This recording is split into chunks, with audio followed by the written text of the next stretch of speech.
Dear voters, on 28 November, Swiss voters will decide whether to toughen the COVID Act.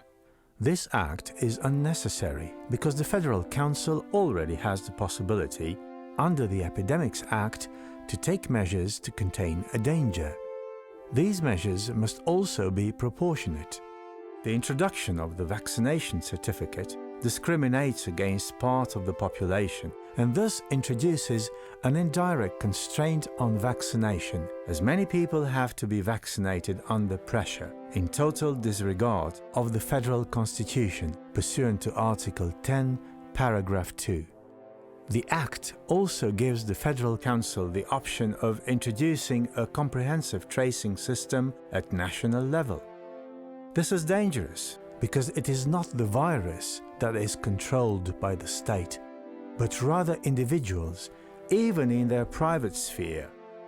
Furthermore, the Federal Council is empowered to take drastic decisions without the possibility of control by the Parliament and the Swiss population. We therefore ask you to pass on this call based on the principle of recruitment and fundraising, i.e. to at least 20 or better still to 200 people. According to canvassing studies, on average 5% of those contacted will choose to pass it on to another 20 to 200 people, who in turn will convince another 5% to do the same, and so on. This result is known as the 1 for 20 ratio or 5% proportionality.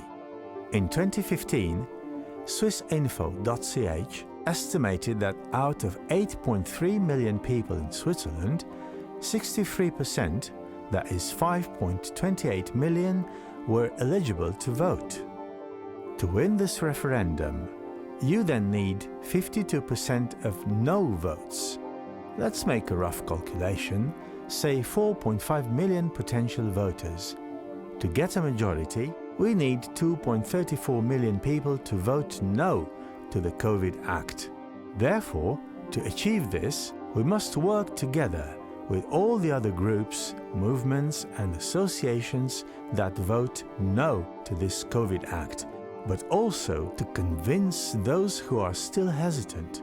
It must be emphasized that we want to reach above all the vaccinated people who do not want to be permanently controlled, do not want to receive 3 jabs or more under pressure, and are against discrimination according to Article 8, Paragraph 2 of the Federal Constitution.